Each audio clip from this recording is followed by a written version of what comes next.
En 20 minutos, a las puertas de la delegación de gobierno, habrá una concentración. Se guardará un minuto de silencio como condena al asesinato machista confirmado en las últimas horas, el ocurrido el pasado viernes en Villanueva de Gállego. Ese asesinato machista dejaba un niño que lo presenció todo, un niño de 6 años. No es la única víctima de la violencia machista, aparte de su madre. Están los menores. Nerea, vamos a dar cifras sobre estos niños víctimas también de la violencia de género. Son los grandes damnificados. Vamos a conocer las cifras en este caso de España, de esos niños, de esos menores de 18 años que quedan huérfanos por casos de violencia de género. Fíjense, porque en lo que llevamos de año, en este 2023, son 14 los niños huérfanos en nuestro país como consecuencia de la violencia de género, y si hacemos el cómputo total que se tiene registrado desde el año 2013 hasta este 2023, serían en total 391 los niños que han quedado huérfanos como consecuencia de la violencia de género. Gracias, Nerea. Enseguida hablamos con la directora del Instituto Aragonés de la Mujer. Antes, no sé si queréis hacer alguna reflexión sobre estos datos. Álvaro. Sí, bueno, o sea, evidentemente la realidad sobre lo que es la violencia machista lo conocemos con cifras, con denuncias, lo conocemos también con víctimas, pero quizá la realidad que todavía pesa y que sobre todo es una realidad que va a durar el resto de la vida es de ese niño, de esa niña que ha visto como su padre o su madre pues al final ha terminado con la vida de su pareja. Yo sinceramente creo que es de lo más doloroso, teniendo en cuenta que todo es doloroso y todo es sumamente triste, que un chaval de 6 años haya visto lo que haya visto, y seguramente esto perdure toda su vida, las secuelas psicológicas que tenga, luego también el entorno familiar, cómo va a ser capaz de poder consolar después de todo lo que ha visto. Es tremendamente duro, tremendamente duro.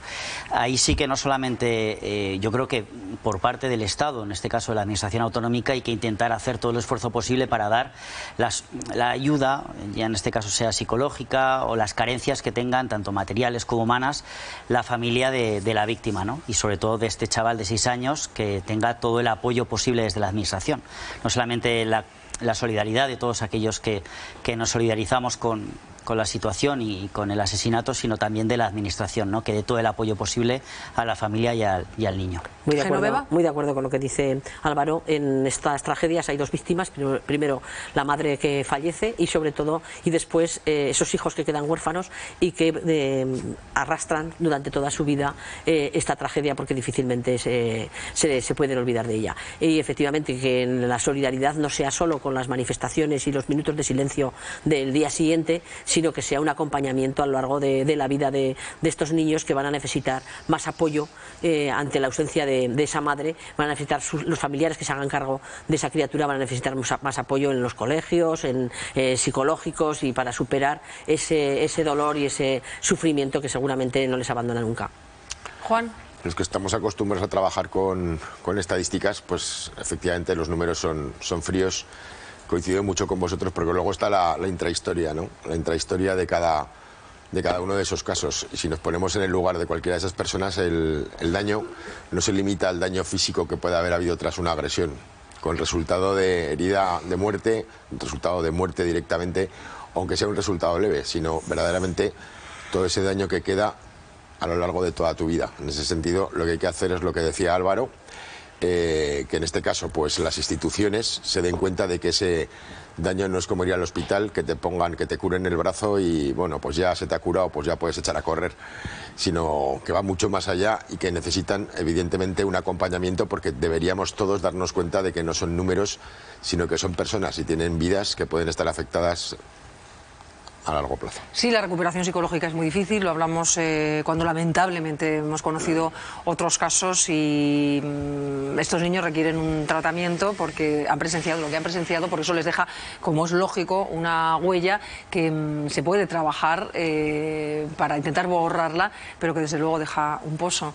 Enseguida hablamos con la directora del Instituto Aragonés de la Mujer para que nos cuente cuál es el protocolo a seguir en estos casos, con estos niños en Aragón o en este caso en Aragón. ¿Qué duda cabe? Pensemos que el trabajo que hacen los psicólogos no puede ser, y no puede ser de otra manera. Es un trabajo a veces tremendamente complicado, ¿no? Porque, o sea, ponerte en el lugar de alguien, porque papá ha matado a mamá, o mamá, en algún caso raro, ha matado a papá, no creo que haya nada más terrorífico. En ese sentido, pues Menos mal, ¿no?, que tenemos pues en este caso una de las ciencias sociales, que es la psicología, que lo que hace es intentar minimizar esa huella y intentar sacar para adelante a todas esas personas, porque no estamos hablando de algo, insisto, que es físico, sino de algo que tiene secuelas o puede tener secuelas permanentes. Así que, desde luego, insisto, llamamiento a las instituciones para redoblar los esfuerzos y que apoyen con los servicios psicológicos de primera línea a todas estas personas. Bueno, luego, que desconozco, y si no, Miriam me dice si este es el caso, ¿no? Pero también están aquellos que son huérfanos, que tienen, por suerte, también después de esta desgracia, todo el apoyo de la familia más cercana, que al final van a tener la tutela y la curatela de este chaval o chavala, pero también hay otros que no tienen esa suerte, por ponerlo entre comillas, sino que al final terminan en manos de los servicios sociales de la comunidad autónoma, porque son ellos los que al final la tutela es ejercida por la propia comunidad autónoma, tendrá que ir a un centro. Bueno, yo creo que esa situación es incluso todavía más crítica y trágica, ¿no?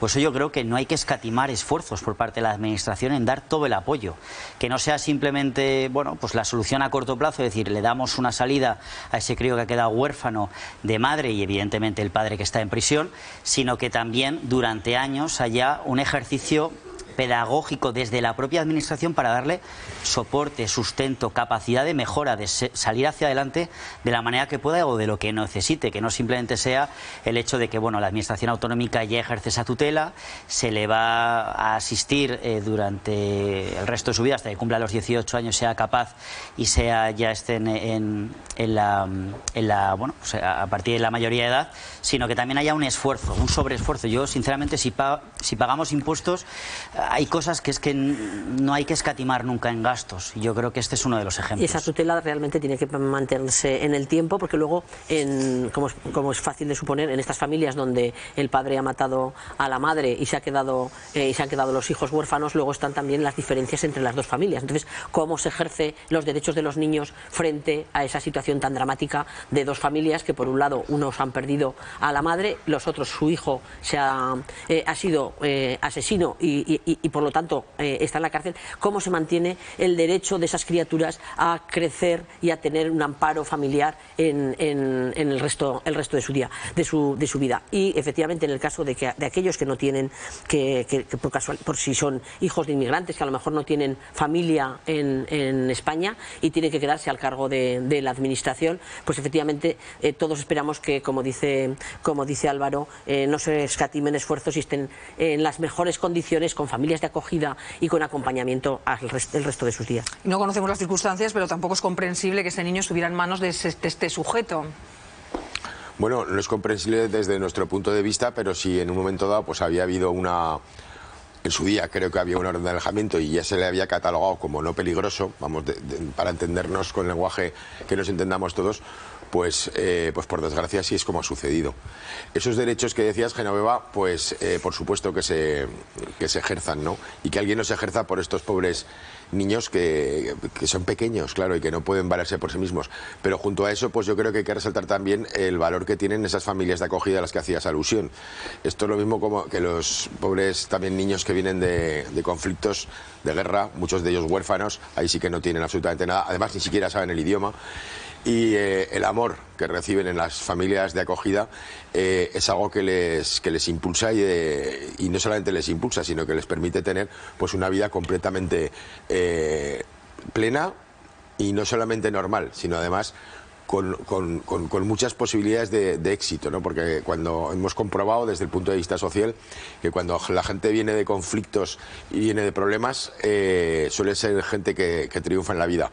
Es muy duro, pero no queda otra más que eso, e insisto, hay muchas familias españolas que no tienen hijos que pueden dar mucho ese amor que se necesita, aparte, por supuesto, también de los derechos. Sí, yo en base a las informaciones leídas, ¿no?, y que también bueno, que hemos publicado todos, no se alude directamente a que en este momento, en el momento en que esta persona asesinó a su expareja, estuviera ni con una orden de alejamiento, ni tuviera prohibida bueno, pues el régimen en el que está también para poder atender a su hijo o tener un permiso con su hijo, ¿no? Por lo tanto, yo ahí ya no entraría. Quiero decir, entiendo y por lo menos le doy cierta capacidad de, bueno, de que ha hecho las cosas bien a la justicia para determinar que en ese momento, dentro de la situación que vivían estas dos personas, pues el padre tenía toda la legitimidad para poder estar con su hijo en un, bueno, pues en un régimen de permiso de fin de semana o de varios días. Yo ahí no entraría. Es verdad que muchas veces es una línea excesivamente delgada, ¿no? Una persona que ya se es consciente y que la justicia sabe que ha tenido una orden de alejamiento, aunque fuera hace 2 o 3 años, ¿puede incurrir otra vez en algo así? Evidentemente, esa pero es la también... pregunta. Ya, pero ¿Tendría que tener derecho a tener a su hijo? Es un debate complicado. Desde el punto de vista jurídico, evidentemente sí que tiene todo el derecho. Así están las leyes ahora mismo redactadas, y tampoco le puedes quitar la capacidad muchas veces a un padre que igual hace 4 años, o a una madre. Es que es muy complicada esa línea. Igual porque no es tan entonces, complicado, igual entonces es mucho está más condenado sencillo. de por vida, no lo sé. O sea, me parece, creo que es un debate jurídico muy interesante y social, desde luego. Yo no tengo una postura clara, no sé si... Hombre, yo creo que si efectivamente había cubierto con las condenas a las que había sido por el comportamiento anterior, si había cumplido con la condena, pues obviamente tendría que tener derecho a ver a su hijo. Dicho esto, no sé si los psicólogos o los peritos que intervienen en este tipo de procesos no son capaces de advertir que hay un riesgo de reincidencia, que a lo mejor cuando ha habido determinado comportamiento con condena, pues a lo mejor tendría que haber cierta observancia sobre el comportamiento de estas personas para ver si efectivamente hay riesgo, puede haber riesgo de reincidencia. Yo creo que a lo mejor alguna observancia a continuación podría establecerse. Porque también hay que proteger al menor, en este caso. Efectivamente, porque además el menor estaba ahí con el padre, supongo que es que porque efectivamente tenía la condena ya cubierta y por lo tanto tenía derecho, pero había que tener una observancia sobre qué pasaba con este padre. Si estaba teniendo un comportamiento con el hijo, no tendría por qué tener nada que ver con el que tenía con la madre. Creo